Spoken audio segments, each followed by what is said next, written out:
Bonjour, j'espère que vous allez bien, que vous avez bien démarré la journée. Moi, je suis à la bourre. Ouais, je suis en retard. Alors, en premier lieu, on va regarder les messages de ce très joli jeu que j'aime beaucoup, les méditations tibétaines. Il n'y a pas d'auteur, c'est très très beau.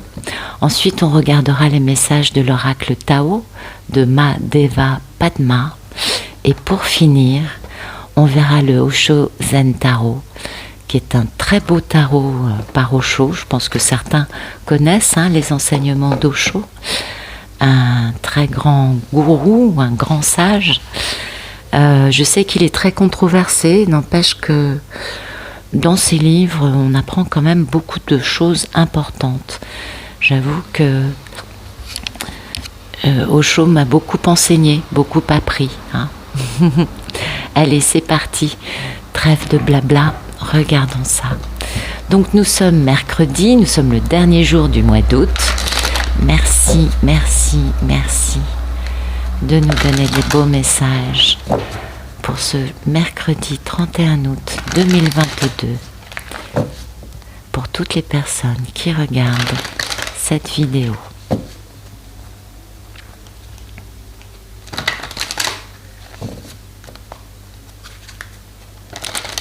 Allez, c'est parti.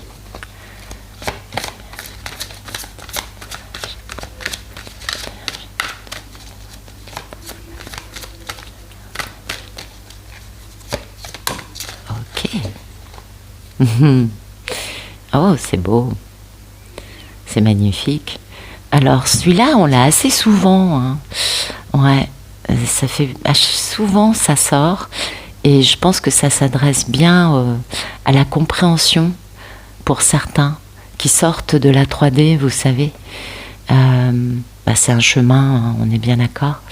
Donc, tout le bonheur qui existe provient du souhait, de la joie pour les autres.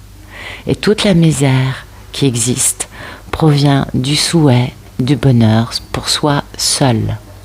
Ça, je crois que c'est une parole très très sage.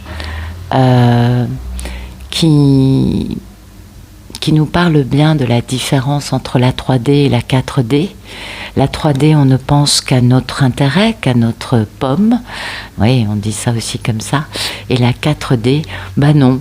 On pense à l'intérêt du groupe, du collectif, de l'ensemble, parce qu'on fait partie de cet océan d'amour inconditionnel et du coup, on n'est plus dans une optique égocentrique ou égoïste. Et ouais, je trouve que ça, c'est une très belle illustration de ce cheminement, de cette compréhension qui permet d'avancer. Et puis, le message pour aujourd'hui, c'est j'enseigne la souffrance, mais aussi la façon de sortir de la souffrance. Alors ça, c'est la grande sagesse pour moi. Attendez, je ne sais pas si je suis bonne. Ouais, je pense que la caméra doit vous montrer ça. Oui, c'est ça la clé.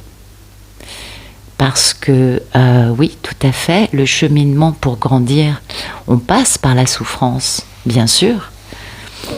Vous le savez, chaque portail, ou pas tous, mais pas certains, plus que d'autres, oui, on souffre, on est pur. On nettoie, on se libère, on grandit. Et c'est ça, cet enseignement pour sortir de la souffrance. L'enseignement, c'est quoi ? Déjà, c'est guérir nos névroses, nos traumatismes. Ensuite, vous savez, mais vous le savez, je vous apprends rien. On grandit tout le temps, tout le temps, tout le temps. Bon, à part les personnes qui sont restées aveuglément ancrées dans une névrose, dans des traumatismes non guéris, non résolus. Vous savez, il y a aussi, alors je ne dis pas que ça s'adresse à la majorité, attention aux généralités, mais vous le savez, il y a aussi certaines démarches thérapeutiques qui sont aussi des démarches plutôt de complaisance. Moi, quand j'entends une personne me dire ça fait 12 ans que je suis en thérapie, je me dis aïe, là il y a un problème. Vous voyez, c'est pas pour me moquer, c'est pas pour critiquer, c'est juste une évidence. La palme d'or n'est pas dans la durée, non, non. La palme d'or, elle est dans le travail qu'on a fait et qu'on produit. Et ça, c'est pas un travail... ou peut-être que là, c'est moi qui juge, qui est peut-être une pensée un peu étriquée, c'est possible, pourquoi pas, hein. Alors là, pas de conviction, mais quand même, souvent, c'est un signe. Et dans certains cas, c'est une vraie réalité d'un travail de complaisance. Donc aujourd'hui, le message, c'est de comprendre que le bonheur, ce n'est pas en pensant qu'à soi, et que c'est la clé pour pouvoir sortir de la souffrance. Parce que 3D égale souffrance, 3D égale dualité. D'abord à l'intérieur de nous, bien évidemment, puis envers les yeux, les autres, pardon. Ah là là, voilà. Donc c'est ça, ça nous parle de sortir de la souffrance, d'avancer, d'avoir des compréhensions du fait que le bonheur, c'est quand on respecte les autres, quand on prend les autres en considération dans notre équation, et qu'on ne souhaite pas leur faire du mal, les critiquer, les fréquenter en racontant des conneries dans leur dos. Vous savez comment c'est varié, hein, c'est varié. Enfin bon, voilà. Ce n'est pas être dans une posture de je prends ce qui m'intéresse et je ne donne rien.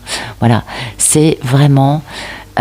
pour moi, c'est un message pour tous, mais je pense aussi que ça nous permet de comprendre que beaucoup de personnes sont en train de sortir de la souffrance en comprenant l'importance d'une équation du collectif. Et ça, c'est très important, ce collectif. Eh oui. Allez, on continue. Merci de nous donner des beaux messages pour ce mercredi 31 août 2022, pour toutes les personnes qui regardent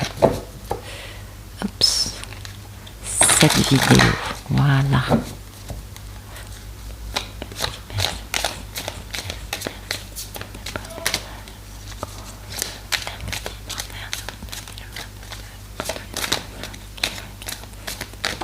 Ok. La révolution. Joli. Ah, c'est beau la révolution. C'est un changement radical. Et regardez, voilà, on passe au bonheur. D'où cette grande révolution. Vous voyez, on a cette notion de bonheur qui nous a été expliquée dans les méditations tibétaines. Et on a cette notion de bonheur dans ce qu'on veut accomplir ou tout simplement ce que l'on va ressentir aujourd'hui. Et ça, c'est une véritable révolution, on est tout à fait d'accord. Parce que ça nous parle vraiment d'une transformation qui est radicale. Il n'y a pas de retour en arrière et on abandonne tout ce qui n'est plus en accord avec cette compréhension, cette digestion, cette lucidité peut-être. En tout cas, ça nous parle aussi d'avoir de la retenue, hein, d'être ingénieux, de pouvoir s'adapter, d'apprivoiser le petit. Le pouvoir d'apprivoisement du petit, c'est quand on fait attention aux détails, quand on se contente de se développer humblement à notre petite dimension, sans chercher à épater, sans chercher à dominer, sans chercher à en imposer aux autres. Non, on reste dans notre petite équation, vous voyez, puis on avance. Moi, ça me fait beaucoup penser aussi, vous savez, à cette hygiène de vie, cette discipline quotidienne qui n'est qu'un petit geste quotidien, mais à l'arrivée, qu'est-ce qu'on a acquis, hein, qu'est-ce qu'on a changé et qu'est-ce qu'on a gagné en pouvoir.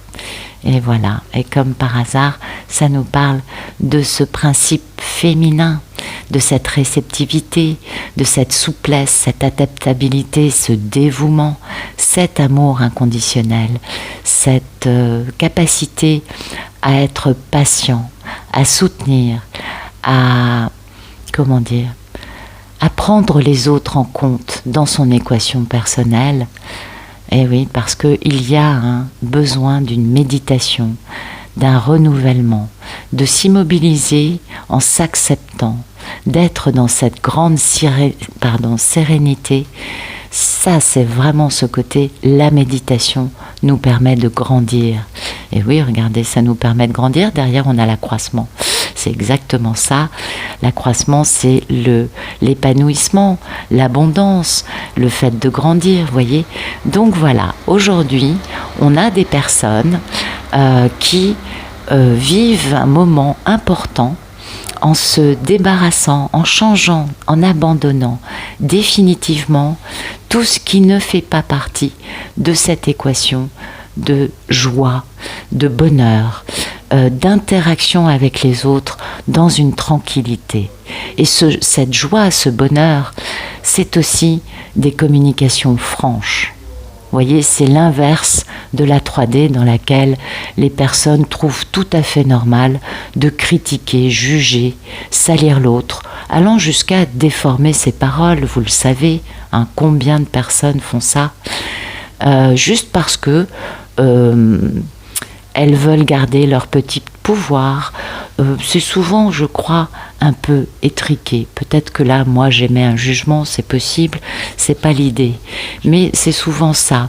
Et là, aujourd'hui, il y a cette évidence que, non, c'est pas comme ça qu'on veut avancer, et que pour avancer, eh bien, on est justement dans la franchise, dans la sincérité, et que, du coup, on est joyeux.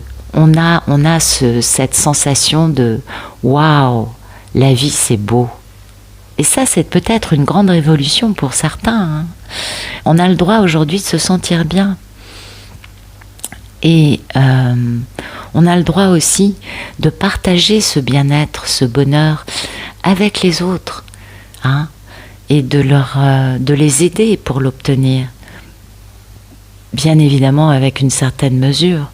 On ne peut pas sauver une personne qui ne fait rien pour se sauver elle-même, à part se plaindre. Et oui, non, on ne rentre pas dans cette équation. Et là, il y a vraiment une situation d'ultra positif, une situation dans laquelle tout ce que l'on a envie d'accomplir, tout ce que l'on espère voir se réaliser, eh bien, on a ce soutien.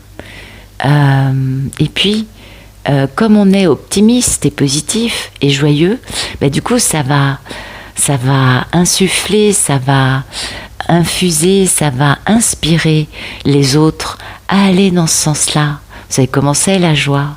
La joie, c'est communicatif. Parfois, ça peut irriter, c'est vrai. Ça dépend de l'état dans lequel sont les autres en face.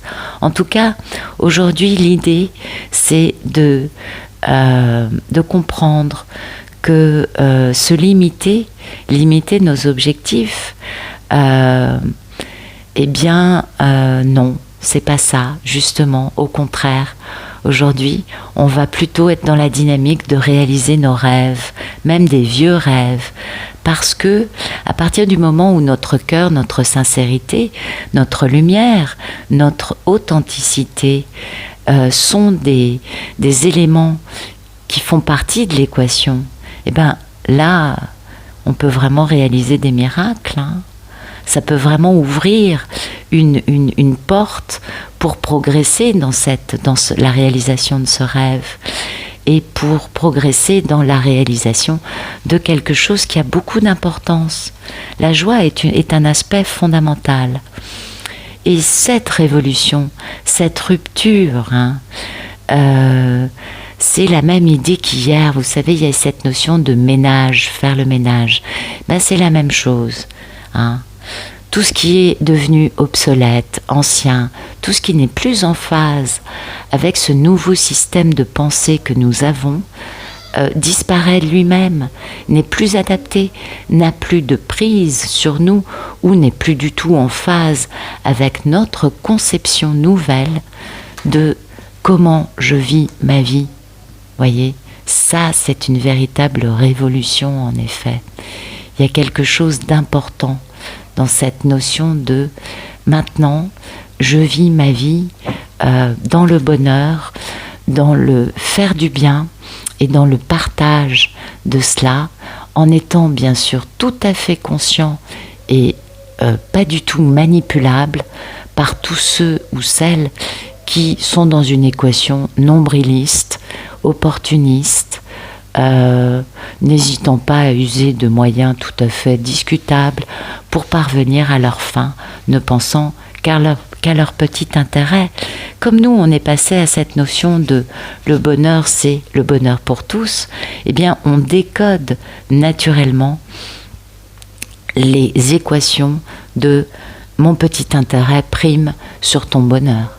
Vous voyez, que certains peuvent encore avoir, bah oui, bien sûr. Et puis, bon, vous le savez, c'est l'humain, hein, on est bien d'accord, c'est l'humain. Mais c'est beau, je trouve, parce que moi, ça me parle vraiment de guérison, les messages d'aujourd'hui. Merci de nous donner, on va regarder des trucs plus dans la matière. Merci de nous donner des beaux messages.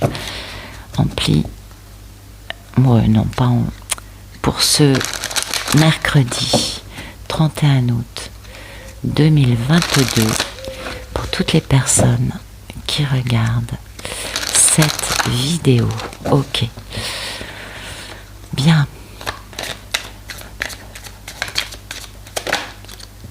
Une nouvelle vision, c'est vraiment ce dont on nous parle, cette nouvelle vision, cette capacité à ouvrir les yeux, à faire, c'est un peu le moment Eureka, cette notion de maintenant j'ai compris, maintenant j'ai changé, ma vision intérieure, ma vision sur l'extérieur, ma vision de moi, ma vision des autres est guérie, elle a évolué, je ne suis plus vers mon nombril, mais je me suis ouvert, on voit bien que la figure est ouverte vers le tout, vers l'univers, vers le ciel, et rien n'est plus grand que le ciel sur notre planète. Et oui, donc la personne s'ouvre à une vision beaucoup plus grande qu'elle, voyez. Et en faisant cela, l'état d'esprit de cette personne, c'est de devenir un créateur. C'est beau, elle est belle cette figure. C'est vraiment quelque chose de splendide. Le créateur peut enfin s'exprimer. Le créateur est devenu totalement, c'est au chaud, hein, donc on est d'accord, il est en posture de méditation. Comme quoi, cette carte nous illustre parfaitement que la méditation est d'une grande créativité. Hein. Vous le savez, il y a eu des expériences de fait pour prouver que la méditation, ça servait à rien ou à pas grand-chose, si ce n'est à se calmer pour l'espace du moment où on la faisait. Et puis en fait, l'expérience a démontré, parce que ils ont quand même pris des personnes assez avancées dans ça, qui avaient fait leur Kundalini, et l'expérience a démontré que le seul moment où le cerveau humain fonctionne à 100%, c'est quand une personne est en méditation en ayant sa Kundalini activée. Alors la Kundalini, c'est le chi pour les Chinois, le Tai Chi Chuan, le Shitsu, enfin tout ce qui est. Mais Kundalini, c'est le terme indien. Pour les cathos, je crois que c'était la passion, la passion des saints. En fait, c'est la béatification, c'est quand on devient saint, je crois, pour l'Église catholique.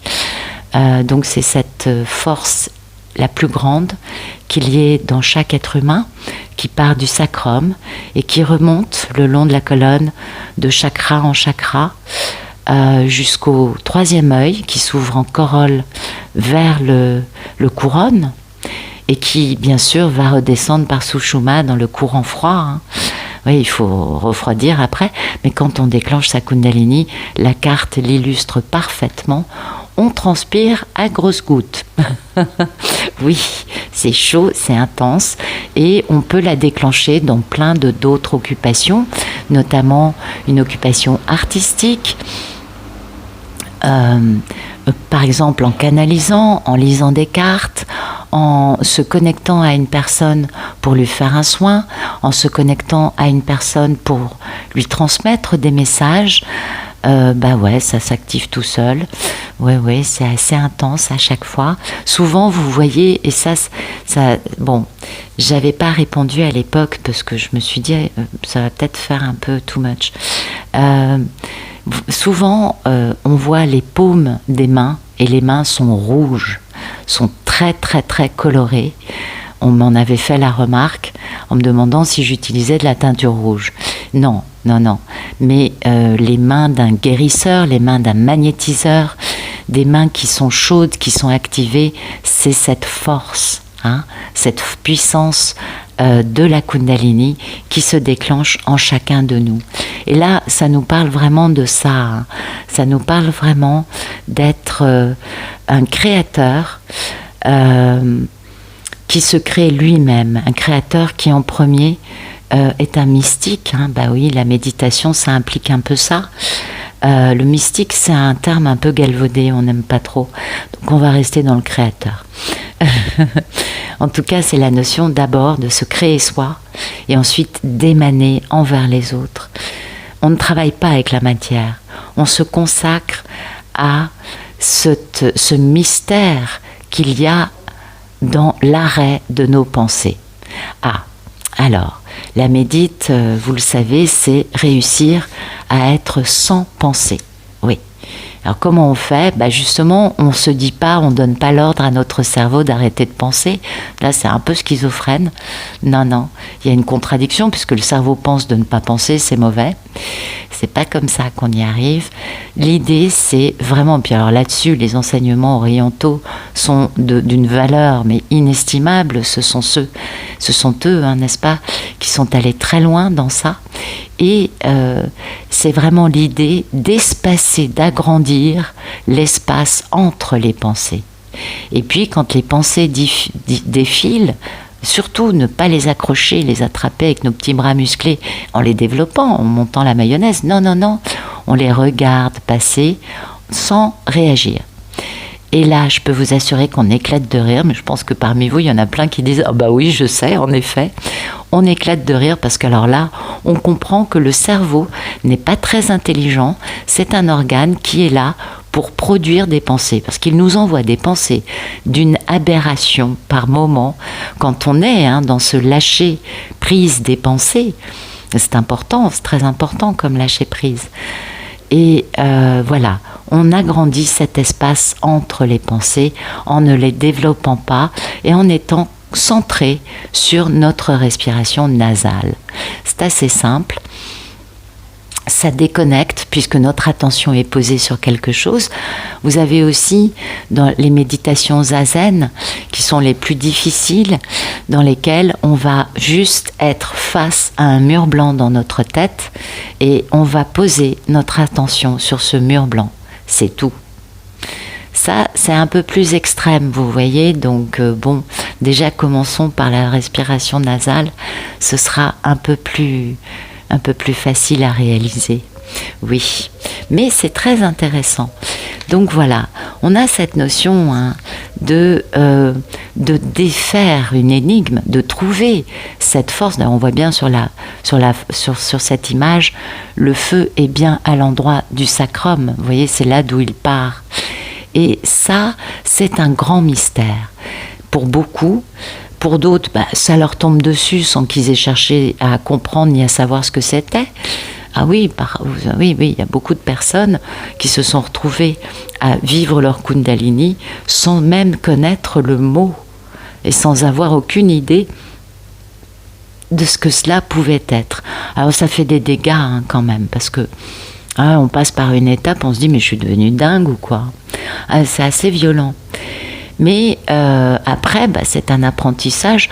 Quand on comprend que pour l'équilibrer, il suffit de méditer, du coup on médite. Voilà, et puis après on devient de véritables sportifs olympiques de la méditation, absolument. Voilà, et ça c'est cette énigme. C'est cette énigme qui est enfermée en nous, ce pouvoir, cette puissance, et qui est enfermée en nous, et qui pour être dévoilée, a besoin que le mental se taise. le jour où votre cerveau arrêtera de penser, ça on appelle ça la pleine conscience, vous le savez, ça c'est normal, c'est dans la vie de tous les jours, mais je parle durant la médite, eh bien le jour où enfin les pensées, il n'y en aura plus, paf, votre Kundalini, elle se déclenche.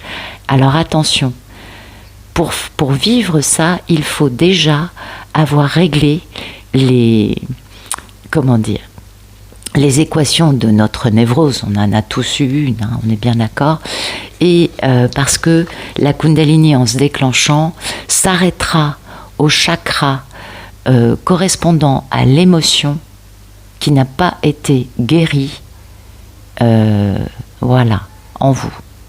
Donc, on ne s'aventure pas comme ça là-dedans. Il n'y a pas de spiritualité possible à un certain niveau, vous voyez, pour passer une étape importante, parce que la Kundalini, c'est la porte de la 4D. Quand on l'a fait, on passe de l'autre côté.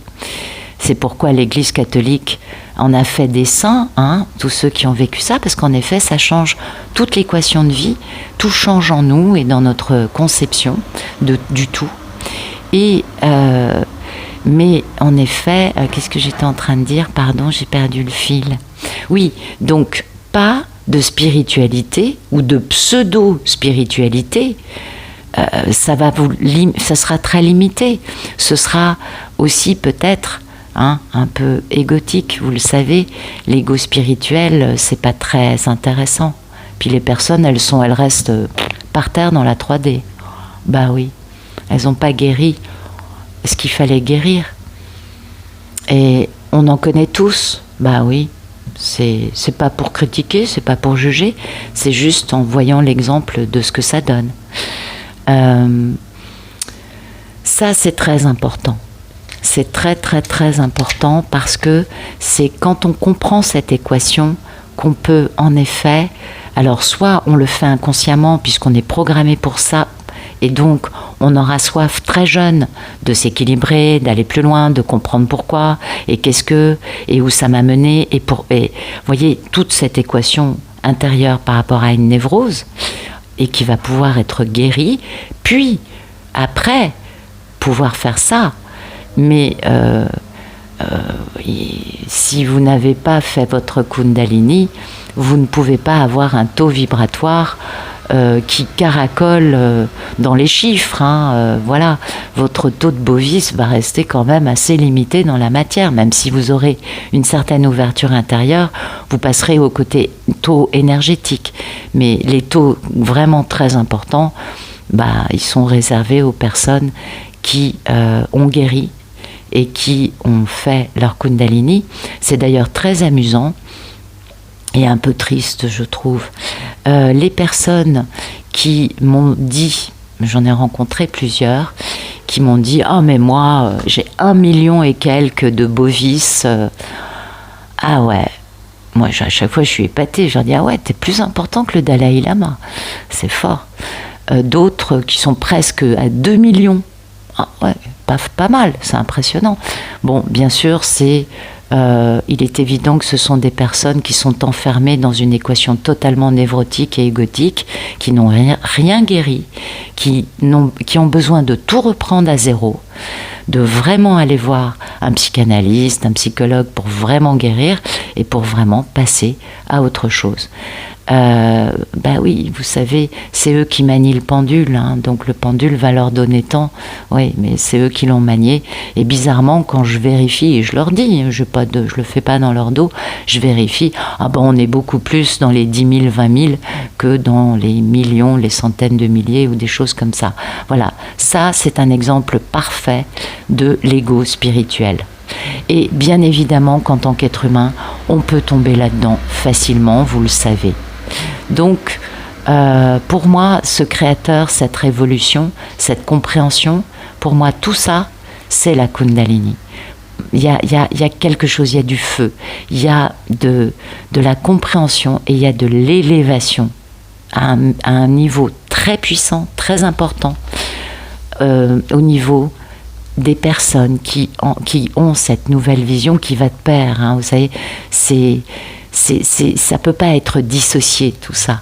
C'est un processus qui est très fort pour notre intériorité, notre découverte aussi d'un nouveau nous, bien sûr, et puis la vision que l'on a par rapport à l'extérieur, par rapport au monde, aux autres, et parce qu'on comprend la vie, le principe de vie dans toutes ses dimensions, avec l'équation de l'univers, avec l'équation bien sûr des autres, et on comprend que, oui, il y a plein de choses qui sont invisibles à nos yeux, mais qui sont là, et surtout qui sont beaucoup plus actives et beaucoup plus réactives de ce qu'on avait pu concevoir auparavant. Et du coup, notre lien avec ce monde invisible, avec toutes ces divinités merveilleuses qui sont là, qui nous entourent et qui nous choient, oui, on nous dorlote hein, là-haut, eh bien, ça nous permet d'aller plus en profondeur, ça nous permet de nous déployer dans toutes les dimensions,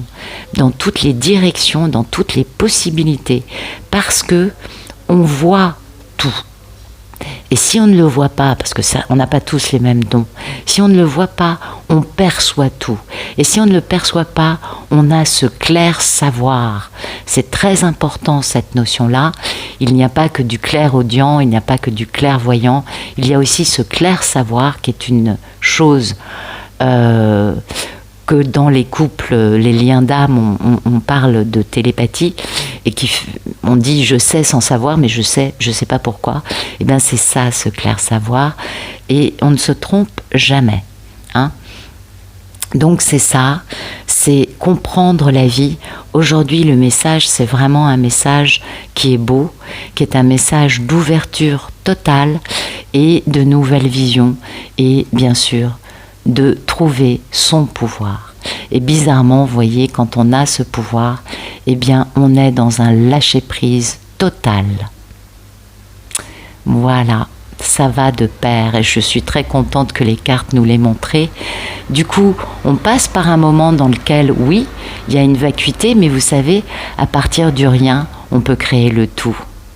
Et ce rien, il est fondamental parce que c'est grâce à ce rien qu'on est dans le lâcher-prise et qu'on est aussi dans la pleine conscience. Parce que le rien, c'est le tout.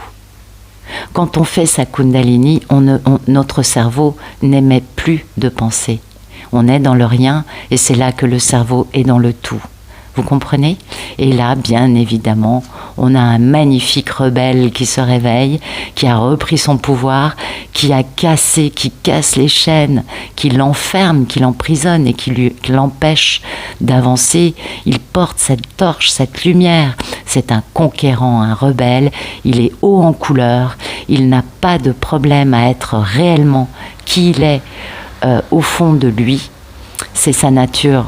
C'est sa nature la plus profonde qui s'exprime. Là, on n'est plus dans le rebelle pour se rebeller. Voilà, non. On est vraiment dans une très belle expression du rebelle, une expression totalement sincère. Et bien évidemment, derrière, qu'est-ce qu'on a? Eh bien, notre rebelle, notre beau créateur, vous voyez, toutes ces figures qui sont magnifiques, eh bien, on devient un maître. Alors, pas le maître avec le diplôme, vous savez, je suis maître machin, je suis maître milieu. Non, non, ça c'est de la gnognotte. Enfin, il y en a des très très bien, hein, attention. Encore une fois, je fais une généralité, c'est pas la question. Pas du tout. Il y a des maîtres, en effet, qui sont très très très... qui sont l'égal de ça. Hein. C'est le maître à l'oriental, vous le savez déjà. On n'a pas besoin d'avoir un diplôme pour être un maître. On a juste besoin d'avoir trouvé ce grand pouvoir en nous, d'être dans un beau lâcher-prise, dans la pleine conscience, afin de pouvoir, du coup, et pourquoi on est un maître? Eh bien parce que comme on a compris cette équation, qu'on a ce grand pouvoir, eh bien notre simple contact va intensifier l'ascension pour ceux qui approchent le maître. Vivre avec un maître permet d'en prendre les enseignements sans être enfermé dans une seule vision, mais de trouver sa propre vision aussi, et oui, de développer sa propre maîtrise. On n'est pas limité par le maître, au contraire, l'élève a le droit d'être plus grand que le maître et, bien sûr, on grandit, on apprend et on comprend combien la vie est différente de ce qu'on avait pu croire jusqu'à présent. Donc on a des beaux messages aujourd'hui d'ascension, de changement de vision, de joie qui peut s'exprimer et de grandes révolutions en cours pour beaucoup. Et ça, c'est très, très, très, très beau. Voilà. Bah écoutez, je vais vous laisser. Je crois que j'ai fait beaucoup de blabla ce matin. Je ne sais pas ce que j'avais, mais bon. J'espère que ça vous aura plu, en tout cas. Pas trop saoulé. Et je vous souhaite une excellente journée. Je vous dis à bientôt.